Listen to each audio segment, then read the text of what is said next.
Hello and good afternoon, everyone. Good evening, good morning, good wherever you are. Welcome to another edition of Bill and Ammon's Bogus Hangout with Kristin, and we have Colin who joining us today, Hey, uh, and possibly some other people. We'll see. Ben was here earlier, but he had a meeting that he had to go to. Is he going to be coming back? Possibly. Possibly. Oh, that would be good. Okay. Yes, Zara there is. And Carl, you're there too. Cool. Um, yeah. If you guys want to come in, what do you think? Should we be totally bogus and like give them the join in link already? I think that would be a fine idea. Okay. I'll go put it in there.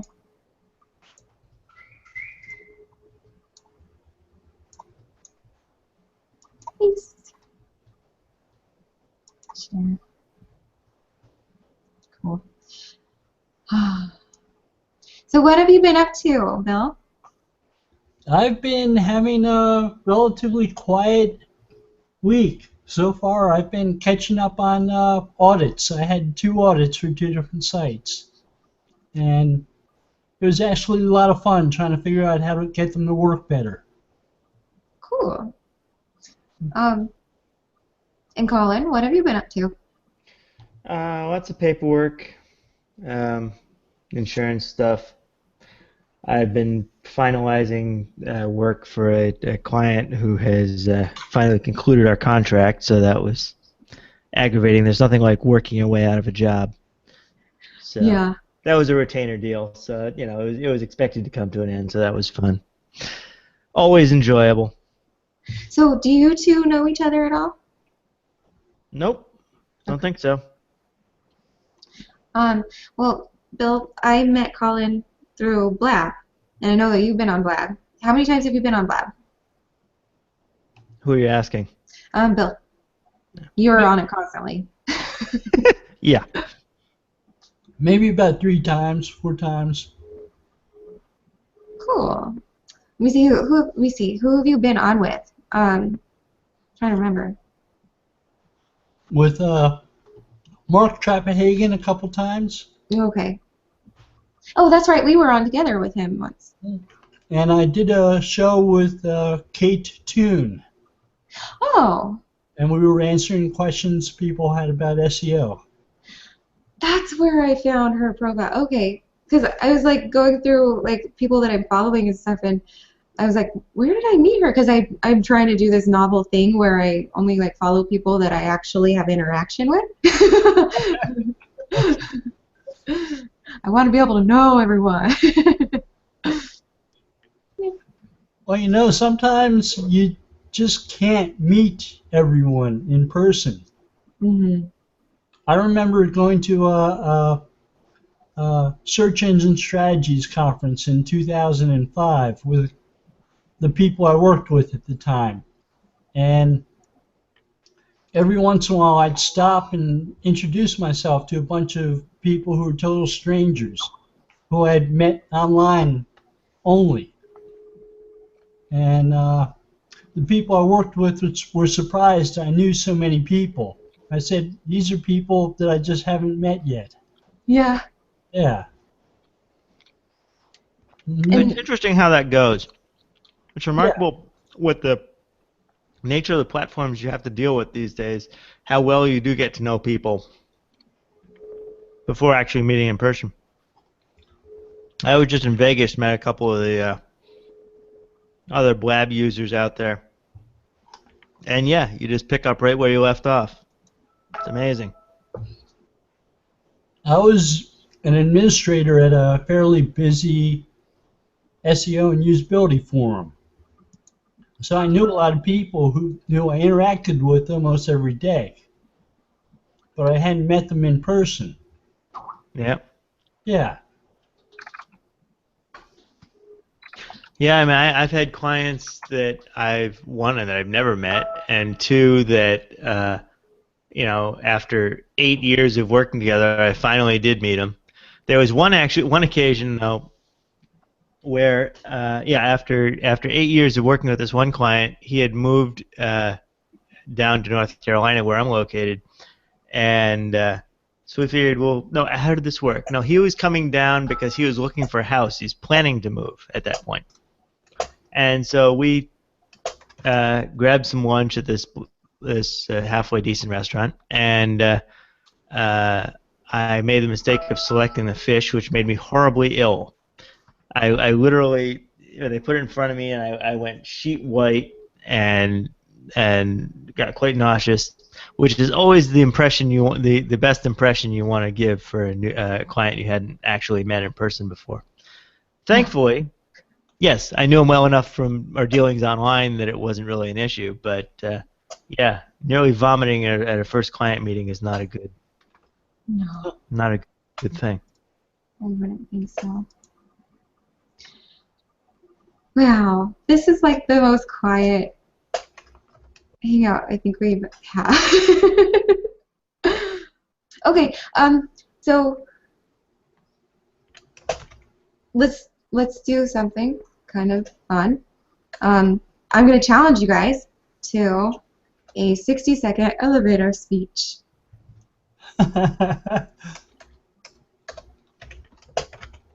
Bill, go. Oh, no. You caught me multitasking. I know.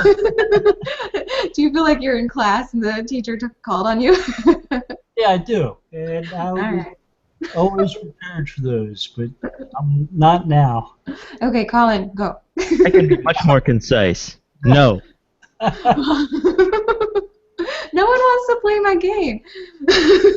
I tried to get Ammon to do this too. And he's like, I can't. I'm too long-winded. The problem, so, Kristin, the problem with this is you can't give an elevator speech that you'd use for marketing purposes to a technical person because the whole speech sounds like you're talking down to people. It's insulting and ineffectual. There is something to be said for having elevator pitches for different groups of people. The elevator speech for the CIO and the elevator speech for the marketing drone, which is not something that I've done because I so very seldom meet my clients in person.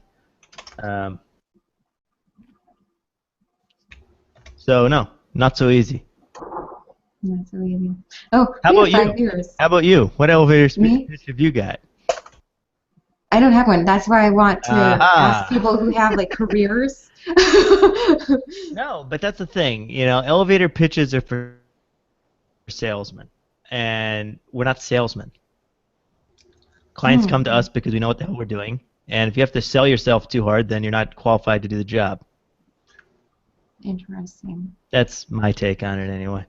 There are sometimes some days when I am a salesman, when I need to do the research to back up a pitch or proposal.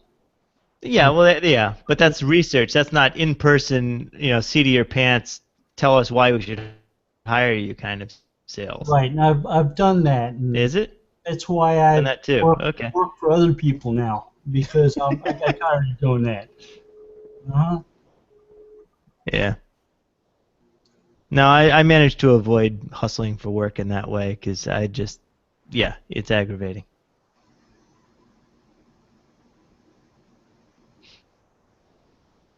Okay, sorry. I muted myself for a sec. I'm gonna go see if I can drum up anyone from SEO Dojo who would like to talk with us today. It's usually a pretty active pool.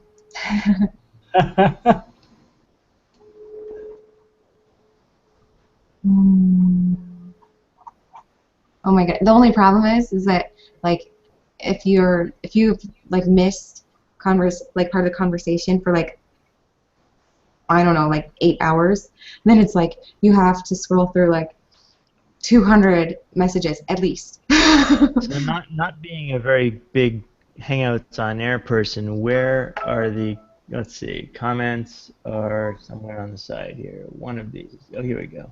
Up top. I'm all, please join us.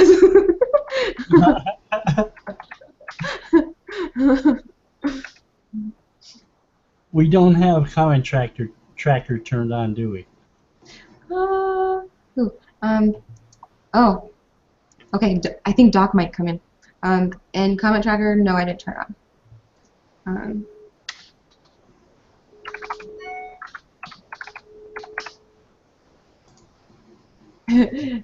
David Harry's all like, Ammon and Ted, methinks.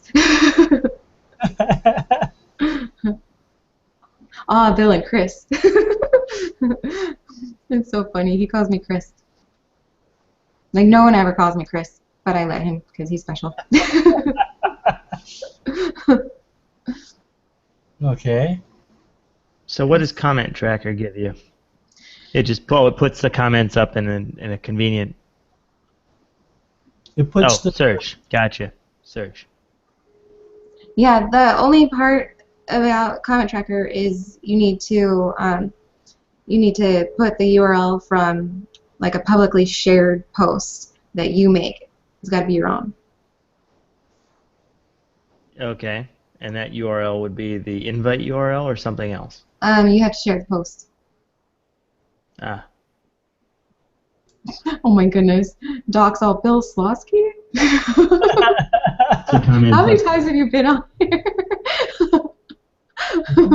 So silly. Yeah, the only part about comment you need to someone opened up another tab. Post. That'd be wrong. I don't think that's me. Okay. And is that you? The invite URL or something else? You have to share a post. Yeah, okay, so are you trying to, if you're trying to share it, then you see where it says share event? How many times have you been on here? Okay, mute me. Or mute us. You can share screens in here too. Ooh, we could turn this into a Let's Teach Colin Google Hangouts. We can turn this into a what? There you go. Like a tutorial to Colin about how to use Google Hangouts. I've managed to avoid Hangouts on air in all the time that it's existed. So, well, which honestly hasn't been that long. So you're missing out. Apparently so. This is episode number 43. Yeah, I think. Pretty sure. So we've gone the last 43 weeks. How late were we to join up and start a hangout here?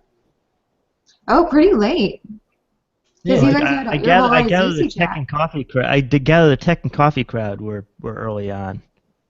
Mm-hmm. I mean, it's been what, 2.5, 3 years? No, I don't know how many years. 3 years.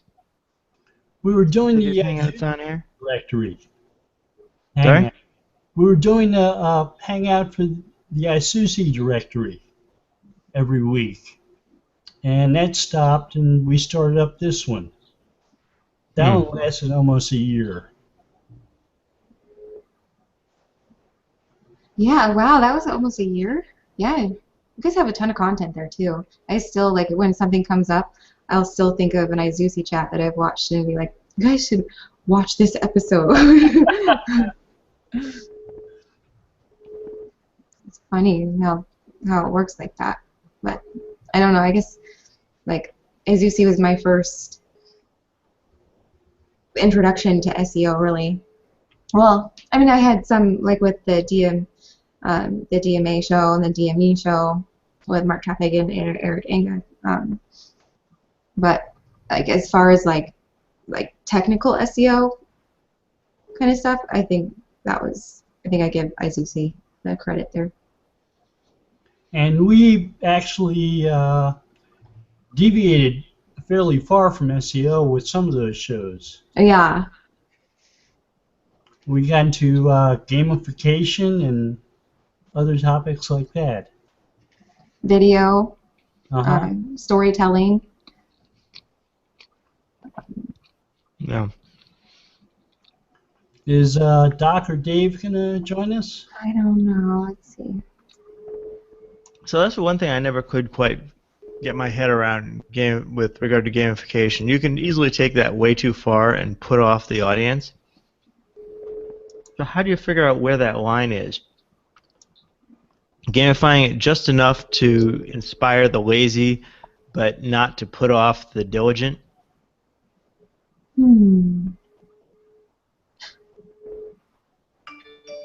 Some people need motivation. I guess. Well, yeah, but you have multiple demographics using your application, so Mhm. so how do you inspire the lazy and still not offend the other participants? I went to a bar camp a few years ago, and one of the presenters was a game designer who had put forth the idea that there are like 4 or 5 different types of games with different motivations behind them. And a well-designed site like a Facebook might have all 4 different types of games going on. Some of them, some types of games allow you to personally benefit yourself, raise your own status somehow. Some of them, some types of games are for socialization, for you to meet new people or meet people, understand and know other people you're interacting with better. Right. Some games are for pure entertainment and fun, and some games raise a status, like you have a certain rank with certain privileges and benefits, and as you go up in the game, you gain more. Yeah, well, I mean, we're looking at different types of games. It's always interesting to me to look at the casual game market. What makes a good casual game? Is it just the fact that it's engaging enough to distract you from your otherwise mundane workday, or is there something more meaningful about it, and how it pulls in an audience? I mean, look at like something like Fruit Ninja, right? Here's an incredibly stupid game with no point and no end, and it was incredibly popular for what 2-3 years before people finally gave up and moved on to other things.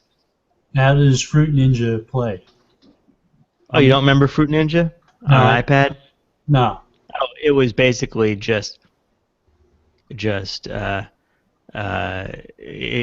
exercise in swiping, where Okay. your finger is a sword and it's slashing fruit. It's exactly what it sounds like. But I mean, it's not gamification of a website, but it's an interesting dynamic nonetheless, because you saw a lot of websites implement things like it and try to make it work, as if swiping on an iPad just for the sake of swiping was sufficiently engaging, no matter what the goal was. And obviously that was not the case. I mean, there was a requirement that the graphics be of sufficiently high quality and that the music be sufficiently hypnotic to keep people playing. But there's a lot that goes into those sorts of things. I'm yelling at But people. yeah, watching people take a high quality or a successful video game and then try to convert it into a gamified website with an objective from a marketing perspective was always entertaining, because it never worked in the end.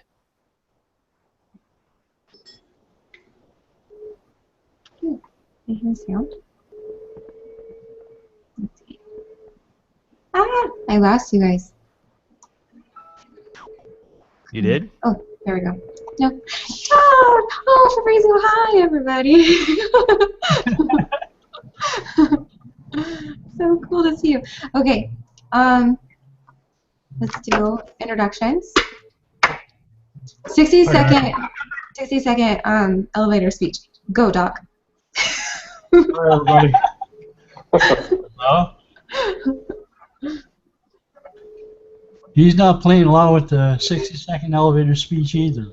It's a valiant effort there, Kristin.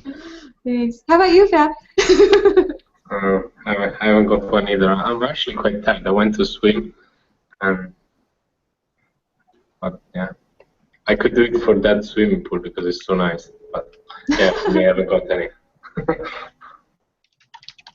So what have you guys been up to?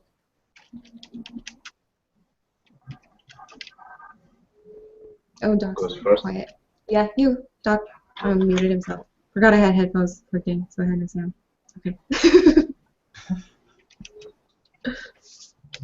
Go ahead, Fabrizio. What have you been up to this last week? Well, some SEO. I mainly looked at the whole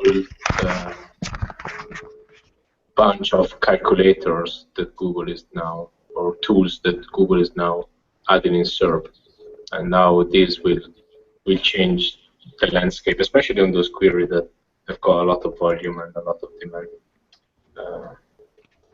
But yeah, it's just a little bit understanding: is it worth beating Google, making a better tool?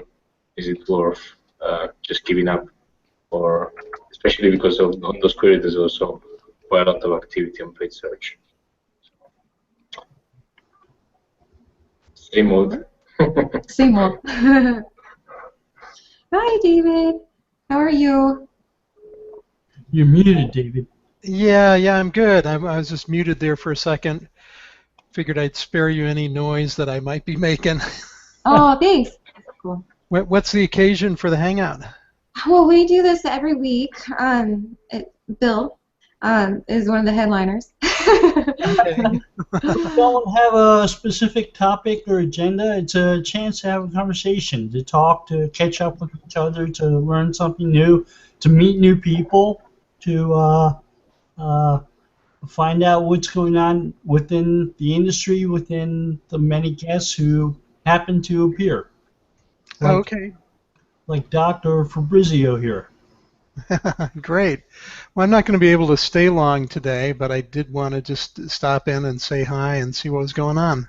Thanks. We were talking about SEO a little bit the last time that we were chatting. I think that you have a idea to have a website for attorneys. Right, to do marketing for attorneys, and so one of their big focus, because they get a lot of calls from people in third world countries that are going to work magic for them and make them #1 in Google. It tends to get them focused in that area. The unfortunate thing about a lot of their marketing is that, well, great, you can get people to come to your website, but your website doesn't really have anything to offer. It's really boring, and there's nothing about it that stands out. It's not unique. So, What kind of law do they practice? what? What type of law do they practice? Well, I focus primarily in family law and other consumer side, the consumer side of law. For now, just because it's easier to, you've got a business to consumer and a business to business side of law. Okay, so I have a law degree. I worked at a court for 14 years. I'm not really familiar with calling law consumer law. Okay. Well, the business to business versus business to consumer. Okay, there's like... Well, I mean, it's retail law practice. Right. So there are people that work for corporations that hire lawyers. There are individuals that hire lawyers. So, if I wanted to make sure that I was in compliance for my business, I might have some vice president be shopping for attorneys versus if I just got a DUI and I'm looking for an attorney for myself.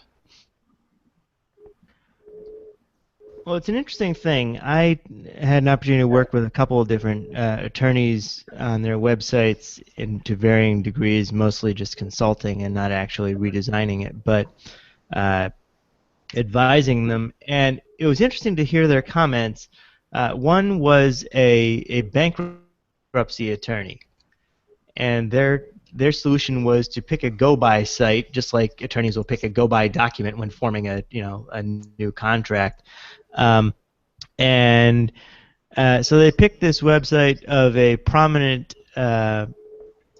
bankruptcy attorney that advertised on TV, and his site looked something like MySpace. It had lots of flashing logos and so on. And when I asked him about this, he said, "Well, this is our clientele. These are people who are not financially savvy and probably not as educated as the other groups of the population, and this is the type of website that will get their attention." And then you see other attorneys who go with the cherry stained wood look on their website, just like they would in their offices. But ultimately, I don't know which is more effective. One actually clearly had a call to action, and the other one clearly did not. And this was, I don't know, this was like 4 years ago now. So all they really cared about was having a call to action, having a defined funnel into their phone number and email. But more recently, I encountered one that decided they wanted to set up a virtual law office whereby they could complete an entire set of legal services online. They saw what LegalZoom did, and they said, we can do just the same thing. So they managed to deploy a document management solution.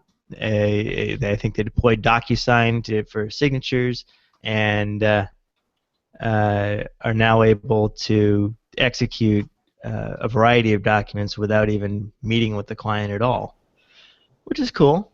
But I guess that's just the evolution of websites in general. So what was it that you were shooting for with yours in terms of interactivity? Are you just looking to funnel customers or potential clients to your phone and to show up in person, or are you looking to actually execute things online? Okay, so I'm looking to bridge the gap. Like you say, the general state of the art for law websites right now is to have that call to action of either dial our phone number or fill out a form for your free consultation. And the problem with that is, it works great if I'm all ready to go as a client, and I'm not afraid to talk to attorneys. But if I'm still thinking about it, if I'm shopping around a little bit, I'm going to be off of the website, and statistically that means I'm gone forever. And so I'm getting attorneys to look at some middle ground, which you'll see in about maybe 3% of the law websites that are out there, where they'll offer some other sort of lead magnet type of thing where they can capture the information without the client committing to a consultation. So might be how to hire a divorce attorney, or 3 things to know about trademark law, or whatever, that sort of thing that people can download, and that will help to bridge the gap between being gone forever from the website and allowing the attorney to do follow-up. The other follow-up mechanism that I am starting to see a little bit more of is remarketing, where you visit their website, and then you go to other websites, Facebook, LinkedIn, ABC News, or whatever, and it's like they're stalking you. They're following you around. Yep. Yeah. Okay, so I did SEO for a lawyer's website from like 1990 to 1996. No, 2000 through 2006 or so. Okay. And I was going to say you were in there early. I designed his site. I put the information architecture together. I determined what keywords you're going to look for. One day he comes up to me and says, "Bill, I don't want to do family law anymore." I said, "Okay, we can take that page off the website." And we did. And we replaced it with a page about business law. Now, he was a solo practitioner, and he was out ranking a lot of 300 attorney law firms for important keyword phrases. But we were really active with his blog and interacting with a lot of other attorneys who had websites across the country and their blogs. And that was part of his strategy. So he was located in Delaware, and there were a lot of attorneys who wanted to have somebody from Delaware go over their paperwork when it involved corporations. Oh, okay. Verify that it was legitimate, that it was up to Delaware law standards. So he got a lot of clients from interacting with other attorneys in other states and having them refer stuff to him at like $500 an hour to review documents. So he successfully made the shift from SEO in the family law area to the corporate area? Yeah. Yeah, absolutely. Now, one of the things that I found was difficult when dealing with attorneys as website design clients. I was trying to convince them that it's worth putting up a blog and worth offering some, commentary. And we had to be careful; it's commentary and not advice, right? Because attorneys are very, very sensitive about that. Whatever I put up here might be construed as legal advice. Well, yeah, you can put a disclaimer. Is that enough? No, it's not enough. We have to, couch it as commentary. Okay, how do you distinguish commentary from advice? I don't know. You know it when you see it. It's like obscenity. You know it when you see it. So I've had great difficulty in convincing attorneys to put up blogs on their as part of their sites. But you didn't have that professional responsibility in the different states have different definitions of what advertising is and how much advertising an attorney can do. Right. Whether or not blogging constitutes advertising. Well, I think it's safe to call it all advertising, and then you just deal with the rules that they have for their particular jurisdiction, which generally don't seem to be ridiculous kind of things. They're things like be ethical, don't make promises you can't keep, be honest, don't lie, be ethical. So we had pages for each of the different courts in the state of Delaware, and he was outranking a few of the courts for their names, which didn't make them happy. And then judges from one of the court complained to him that he had their pictures on his website. And so he put a disclaimer at the bottom of that page saying, pictures of judges on these pages are not endorsements by those judges of these pages. Oh, because the judges were afraid that they'd be caught in his advertising in some fashion? On his web, yeah, they're public officials, and they're out in a public space, and they were photographed. So he used those pictures of them on his pages to show that they're from that court. That complaint seems really thin. Well, really thin. Wow. They didn't want to see him endorsing his practice. Yeah. From my experience as mainly as a customer, because I've been shopping for one last year when I bought my flat, I think that trust is key, and most of the time, even though most of these websites were convinced probably by the people of the web design or their agency to have a blog and so on, but at the end of the day, it was not the type of content that really goes in depth and give you the sense of trust. It's more like kind of salesy type of content, and then when they go to compete against other websites or even forums where I may look for that very specific information, there's no way this website will give me the right trust that would make me choose that attorney personally. And that's why I think that from a website point of view, yes, you can obviously rank and so on, but I would rather try other stuff to build, because especially if they don't want to go as much as in depth, because probably what they would tell you is that they don't want to give away as much on the content side.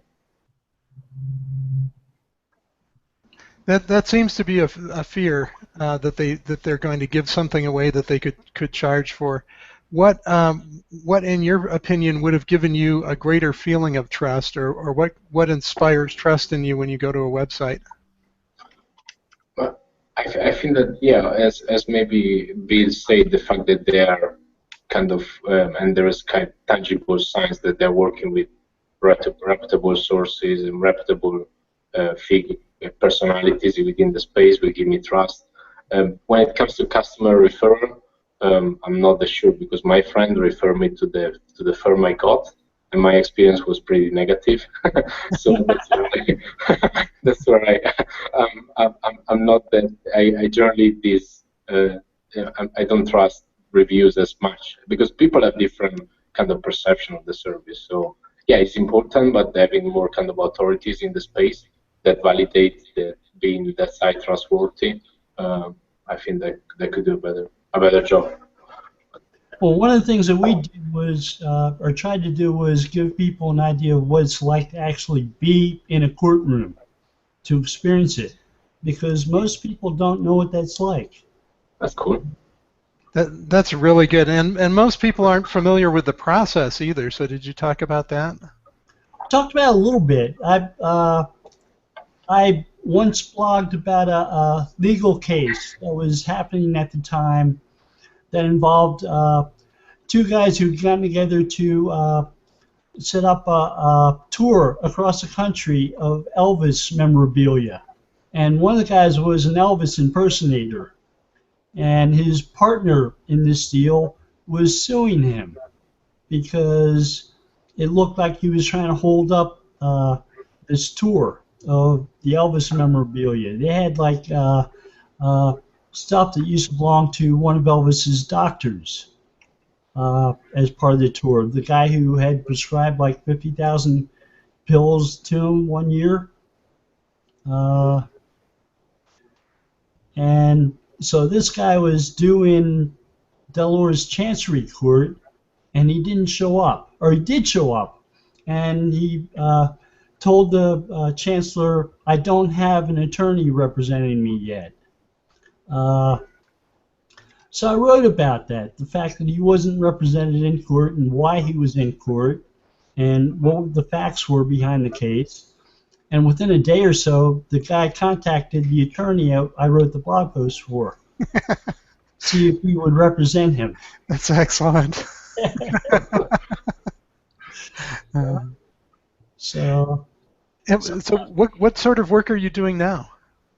I do SEO now for all kinds of sites. Oh, okay, good. So you still do it?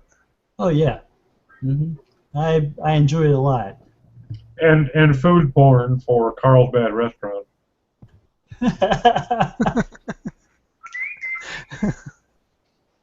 So I like taking pictures of my meals and putting them on Instagram. You have mules? What's that? You have mules? Meals. All right. You must have a big backyard. No. I saw meals as in restaurant and not as in livestock. Oh, okay, great. Sorry, misheard that.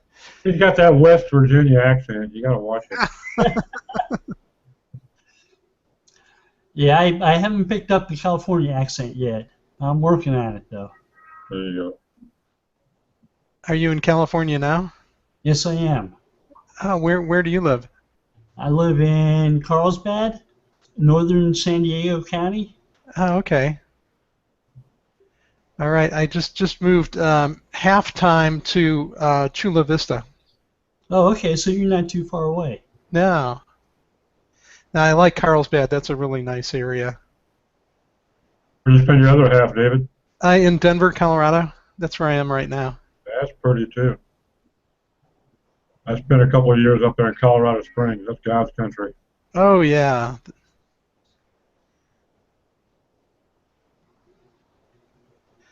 Except right now, I think this is not the time of year I'd want to be there. Beautiful in summertime. So what I had started to ask about in the SEO is what do you think is the minimum level of SEO that folks need to have on their websites? I mean, just like that, you'd be totally stupid not to do XYZ. It depends on where you're at and what industry you're in. Okay. If you're a Philadelphia attorney, you're going to do a lot more work than a attorney in Delaware, for instance. Just because of the population difference? Because of the supply of people who might want to represent you. Mm-hmm.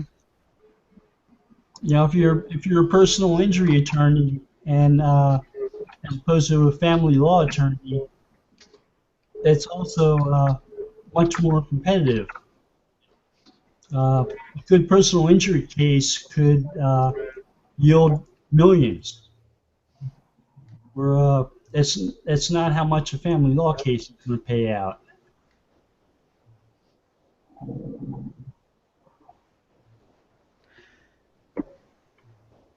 So, as an SEO, trying to optimize lawyer's website, a personal injury website, you're competing against a lot of people for many of the same terms, and you're competing against hospitals for many of those terms too. Mm-hmm.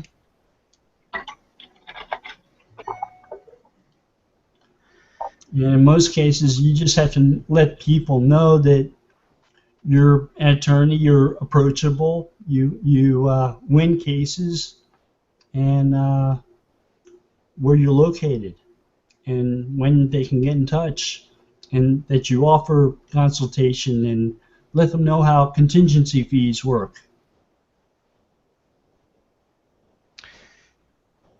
You know, Yeah. be approachable. Mm-hmm. Right, because most of them want to keep that kind of tight to their chest and not tell you really the ins and outs of it until they've gotten you to sign something. Usually,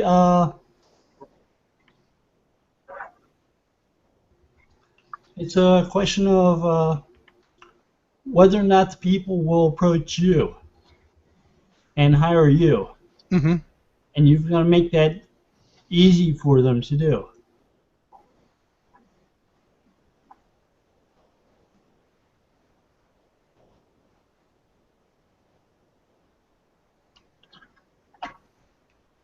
I think that, to be honest, you could maybe classify what information they are willing to, like as Bill said, even processes maybe.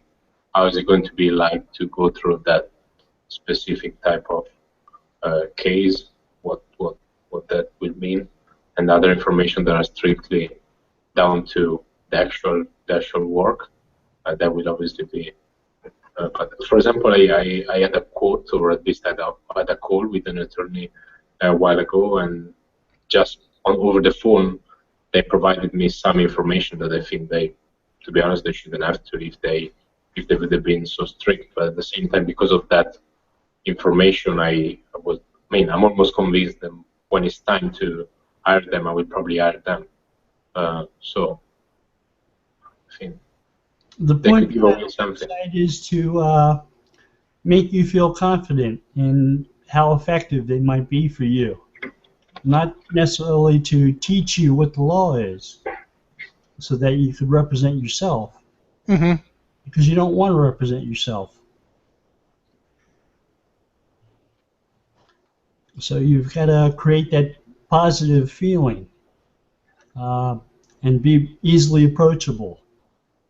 You know, I've worked with attorneys who focus on things like lemon law, and they filled their websites up with information about car warranties and how to handle reporting car damages and uh, how to sue somebody for auto injury involving manufacturer's problem with the vehicle. And they filled with those websites up with information. At some point, it was like they were trying to attract as many leads as possible to resell them. And I think they may have been doing some of that. Well, some states do seem to have some liberal guidelines on referrals, so maybe they were. It's possible, yeah.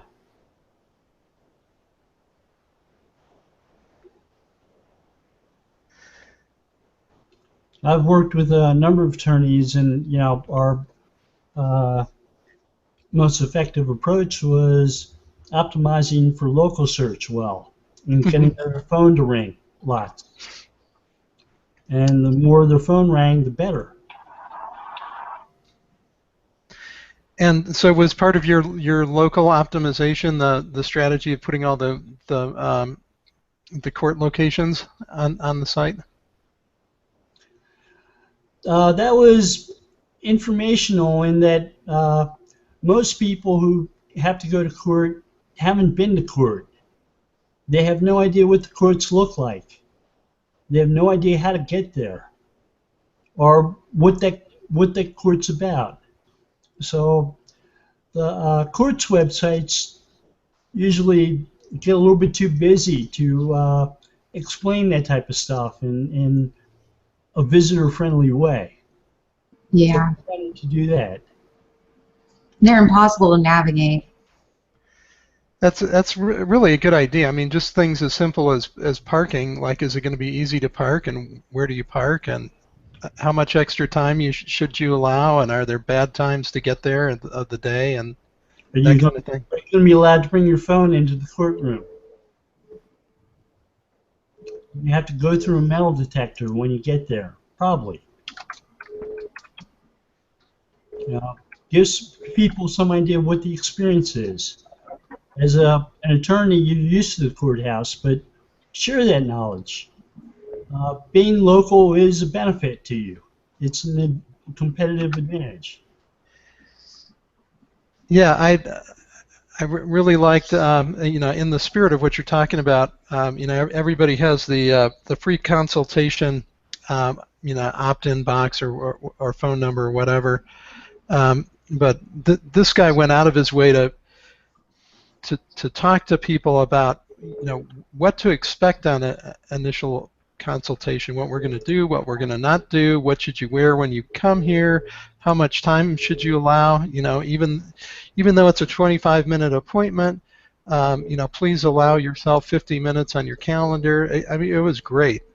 That was exactly the sort of thing, if I was a consumer and I wanted to feel trust, that would really help me. Yeah, and even some, especially on local, the fact that someone is local, you also, if something goes wrong, you have someone that you can go to, and that's why working on local results definitely is an advantage. And I remember that my negative experience was mainly down to the fact these people, they didn't reply to me over the phone when the case was getting to a very complicated stage, and even like giving guidance on those processes, like, you know, when I hire you, can I call you every 5 minutes?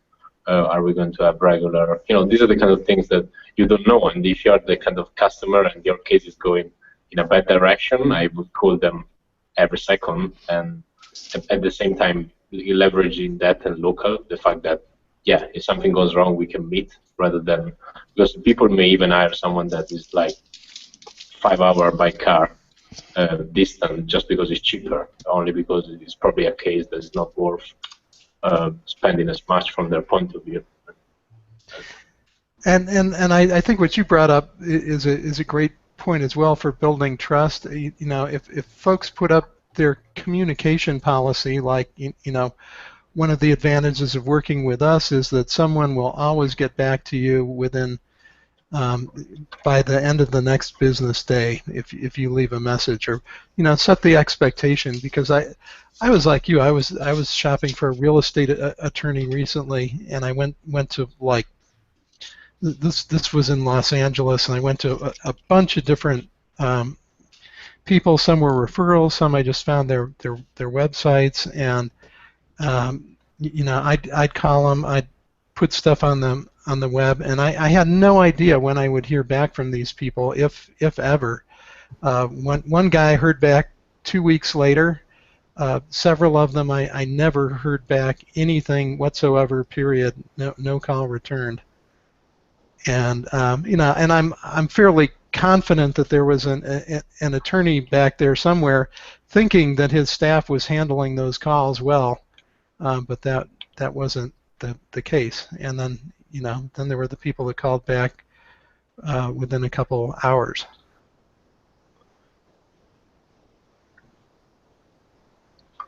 Hey, we got someone new, it looks like. Hey, how you doing? Great. Thanks for joining us. Like, I'm looking at the time, and it does look like we need to wrap up fairly soon, but we'd love to hear, like, what are you up to? Really? Okay. Well, this mountain over here are my wife's receipts for her business for the last 7 or 8 months that I have to now, that I'm categorizing so I can do a P&L. So I thought I'd listen to some SEO chat while I was, Oh, nice. What an honor. Well, did you have any questions? No, not really. I think I watched 1 or 2 of your shows. Oh gosh, it's quite a few months ago. But we're not quite yet at the point. Well, we need a website. We're not quite at the point yet where we can afford a website. So we're making do right now with using Etsy for our sales. But at some point, yeah, we're going to have to. We want to get off of that, and we want to have a standalone website. And of course, SEO is going to be a big component to that. So the more I can listen and pick up now, the better. What's the nature of your business? My wife sews weighted blankets primarily for children with autism. Huh. Oh. Oh my gosh, we're having everyone join us now. I'm the busiest. No, we stop at 1 o'clock. Well, we did start a little bit late. Right. And it's not like you got anything else to do today, right? Let's see, who was in next? I think we had Lee. Yep. Hi, Lee. Hi, how are you? Good, how are you? What are you up to? Trying to fix my monitors so they don't burn my retinas out. Oh. The brightness is horrendous. But no, Doc just invited me in, so hello everybody. Hello. Alfred? So I had a client who sold flour. It was gluten-free flour. Yeah. And one of the things that helped with his website was there were a lot of gluten support groups, celiac support groups, people suffering from celiac disease, which you want gluten-free flour to help you with. Yeah. And he had celiac disease, but he contacted a lot of these support groups and told them about his website and the fact that they were manufacturing gluten-free flour. And because he actually built relationships with them, they added a link to his site from their clubs. We're trying to do something similar from the small scale that we are right now. Most of the stuff, like I said, she does a lot of advertising on Etsy. I spend my day sitting here on Twitter, trying to get some word out. But even through Twitter, there have been some promising openings. One of the things I enjoy doing, since our product is geared toward kids with autism, is that there are a lot of other products that fall under that same umbrella, but that are not competitive with us. As an example, I met one software developer who has an iPhone app specifically for people with autism, where you can keep track of everything that emergency responders might need to know, or the police might need to know in case of an emergency that he sells. And so he's hooked a link to us, on his website, and of course we'll do the same for him. I did another one, which was actually, I don't know if you can see the shirt that I'm wearing. Yeah. It was a 10-year-old boy whose dad is on Twitter, who is autistic, not his dad, the 10-year-old boy, who loves dragons and he loves to draw. So his father took these and started putting these on T-shirts, and got a few actors in Hollywood to wear one and sell them. And again, so there's something where we try to set up some networking. I went down to, I go every year to Dragon Con, which is a sci-fi conference in Atlanta, Georgia. And this guy knew nothing about that, and so he sent me a bunch of products, and I hauled them down to Atlanta and handed them out to everybody for him. So yeah, we're trying to get as much networking done, as we can that way. Working with a lot of the autism societies, state by state, or even in other countries. Countries is a challenge for us, particularly because the blankets are weighted, right? A blanket might be 15, 18, 20 pounds. To ship one overseas is cost prohibitive. So we're trying to find ways with different societies or philanthropy organizations that can help us out with that cost to get these things overseas to parents as well. Sorry for the long speech there. I got on my soapbox a bit. No, it's fine. Now, Alfred, for what it's worth, it's probably to your great benefit to at least have a domain with a basic landing page, even if you don't feel you can afford a site with a full shopping cart and providing an end-to-end user experience. Even if you're shipping the user off to Etsy to make the purchase, or to eBay, or to PayPal, to make the purchase, it's worth having a landing page, just so as you do your networking and what social marketing you do, you have a place to drop customers where you can encourage return traffic. Rather than dropping them off at Etsy, which helps other Etsy sellers, but doesn't help you in the long run. Okay, so you'd recommend. So we're halfway there. We haven't quite done it. So we have a domain name, and it's pointed to our page on Etsy. Yeah. So you'd recommend actually putting an intervening landing page there, and then from there. I would personally do that. There are differing lines of thought there. I mean, the argument can be made that more than one, adding an extra click for users is a negative. The reasoning is that of having the domain, obviously, is so that they'll bookmark your domain and not the Etsy page. Having not dealt with Etsy a great deal myself, do they do DNS masking properly? Does anyone know? I don't think so, no. When you click our link, it's redbarnblankets.com. When you click the link and you go to the Etsy page, it shows the Etsy URL. Right. See, that's not optimal. That doesn't really buy you anything at all. Right. Actually, I like your idea, because even without a full-fledged website, I can see where, at the very least, we could put some informational pages up there, just straight HTML, and then have a link to actually go look at product or do a purchase that would take them to Etsy. That would probably be absolutely. The only thing that really becomes costly in deployment of these kinds of sites is the transactional experience, and you can run that through PayPal. You can run it through Square now, Stripe, quite easily, which would be the next level up from PayPal. And then you could go to something like OpenCart, or on the higher end Magento, quite easily. But there's a solid start point with that. One of our quandaries right now, actually, in terms of the website, is that do we get somebody to build it against an existing platform like Volusion or BigCommerce or one of these guys, or do we have it be a standalone and have it just do it from the ground up, custom for us? Well, I always recommend from the ground up. I mean, you can build it against some more common platform. You can do something like an open cart plugin to a more common CMS, WordPress as you like, or you can use a shopping CMS like Magento, which encompasses all of the content and the transactional experience.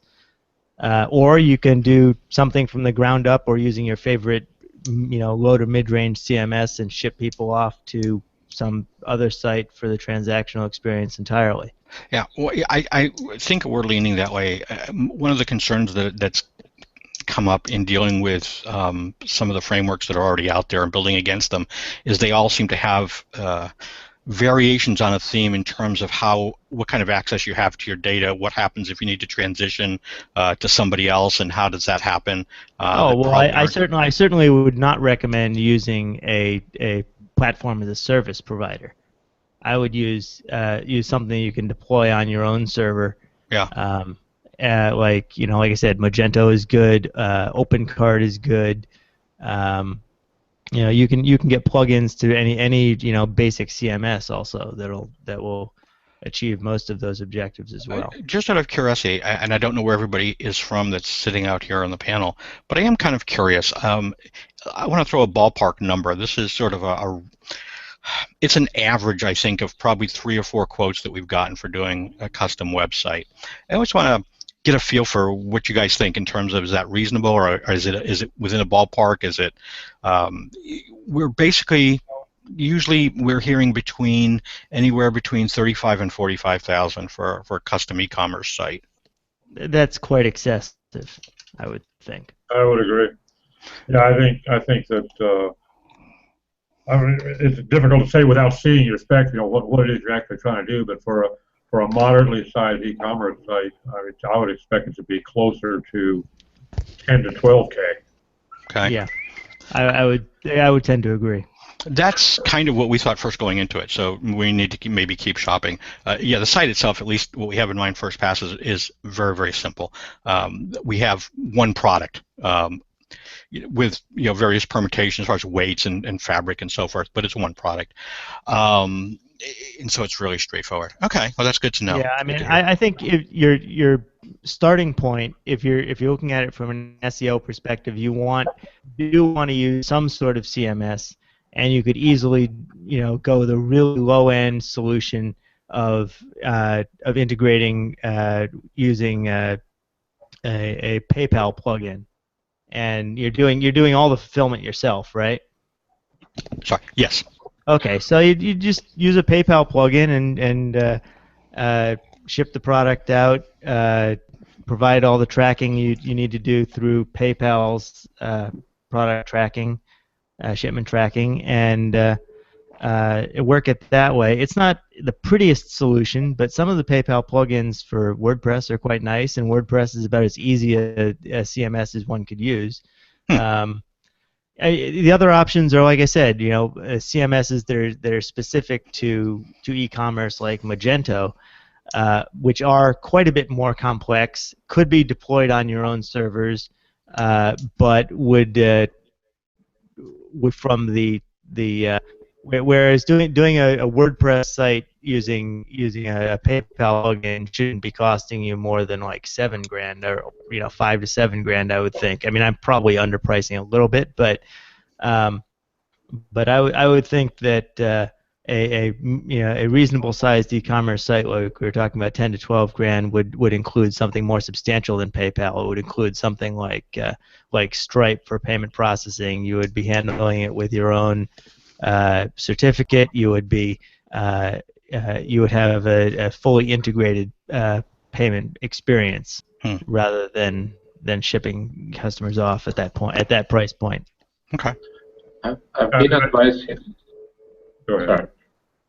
I've been advising a friend who is in a similar stage, and I think that for the stage where you are with your business, just one product on Etsy, jumping on a, let's say, custom CMS, or even a Magento platform that, if developed properly, can cost a little bit more, is maybe a bit too much. I think that going with something that is already out there and very entry level, and mainly to build the authority, because the networking that you're doing right now is not going anywhere at the moment. but you could build authority for the marketing even offline that you're doing, having a presence out there, and then the day the e-commerce experience gets a little bit more complicated, that's where maybe it's the case of investing into some proper development. But at this stage, I don't see that having a custom e-commerce or even a well-developed Magento could dramatically change your business. A very simple solution could do the job. That would be simpler is fine. Our issue, I don't know how far to get into this without getting off topic. With Etsy, the problem with Etsy is that it is geared for people that have multiple single product items, so jewelry, earrings, necklace, bracelet, what have you. Okay. You mean single items with regard to inventory? You mean? Well, single items, right, that have one or two permutations. So Gotcha. a color and a size, for example. Yeah. And they limit, I think actually 2 permutations is all you can do in Etsy. So that is problematic for us because we have fabric on the front, fabric on the back, we have the physical size, we have the weight of the product, and all of those things now combine to affect shipping costs. And Etsy does not have any embedded shipping calculations with FedEx, which is who we use.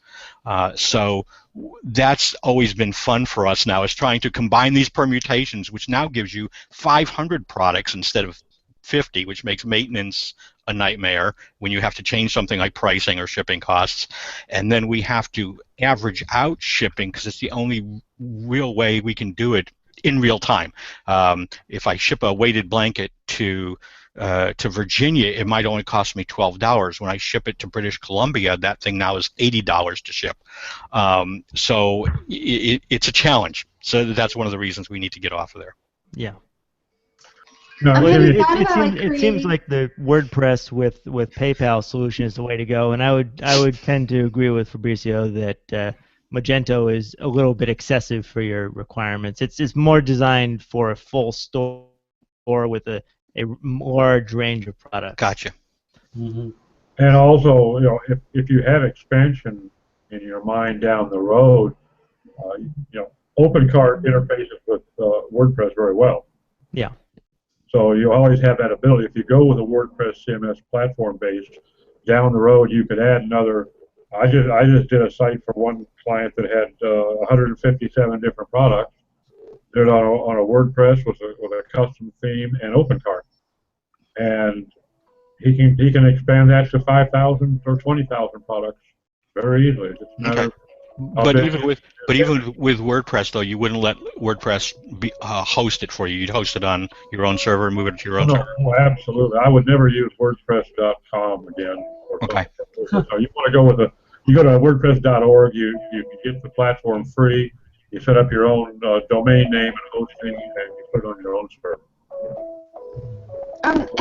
Do you already have a way to collect emails? Like, do you have landing page where you can collect your customers that way? Yeah, we get them when they place the order on Etsy. They've got to put in an email. So yes. Okay.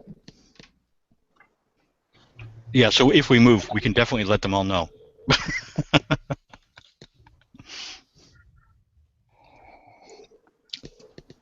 Okay. It's 4:15. I'll take bids starting now. Who wants to build a site? Not me. Thank you. Chicken. If you're serious, Alfred, I'd certainly be willing to take a look at it and give you a bid, but I need to see some sort of a spec of what it is you want. Of course. Yeah, I know. Of course. And I'd be happy to send it if anybody. But I think if you're getting quotes like you say you're getting, you definitely need to keep looking, because that's outrageous. Yeah. We can't. There are a lot of things that we could automate in our own site that we can't do with Etsy. So that means I sit here all day long answering people's, responding to, doing a whole bunch of things that I really shouldn't have to do. So yeah, we definitely want to get it off Etsy. Yeah. We're getting close to the end of the Hangout. How about we go through everybody, give everybody a chance to close out and say something about what they may be doing the next week or so. Kristin? Still working on moving out next year. And where I'm going? Where the wind takes me. Colin? I don't know. I think I'll be talking to Alfred. Hey. Doc? Well, as you know, I've been pulling my hair out because I'm trying to put together a conference here for January, and which you're going to be participating in. Thank you.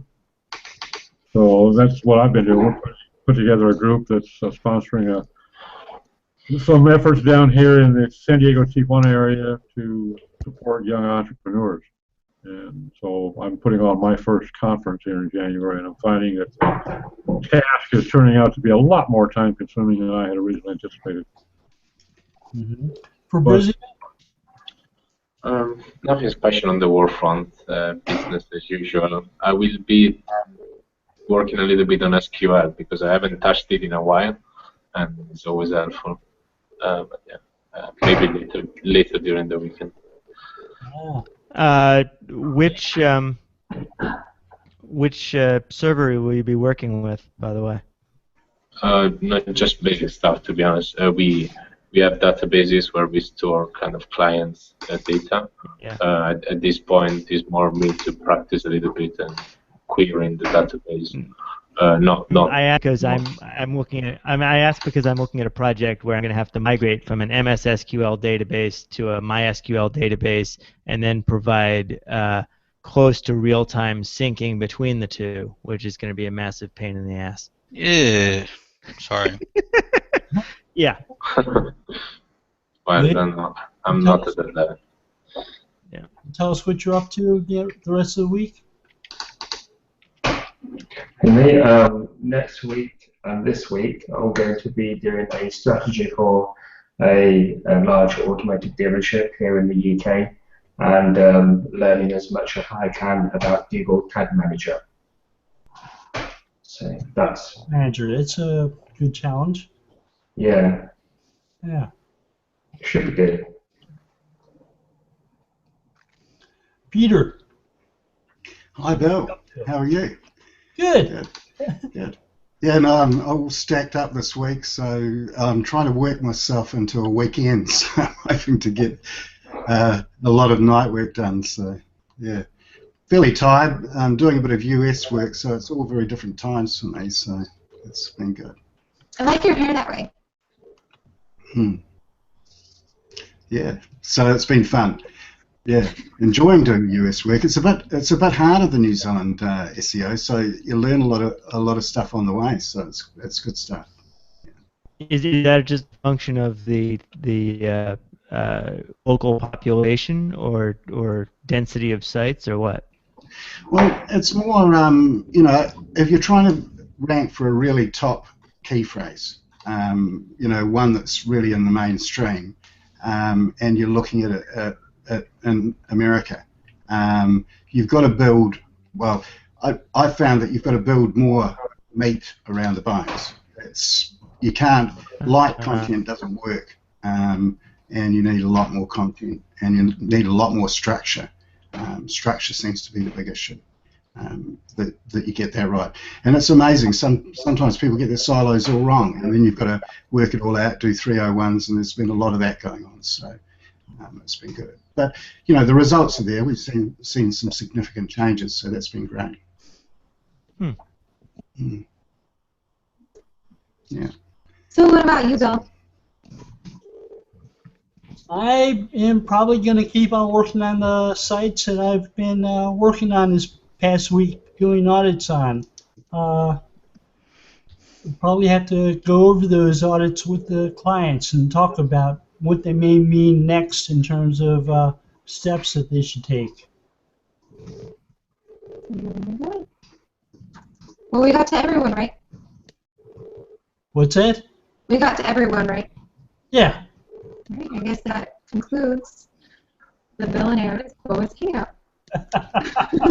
Thank you, everybody. Have a good week. Yeah. Thanks, guys. Had a good time. Appreciate it. Bye now. Have a good one, guys.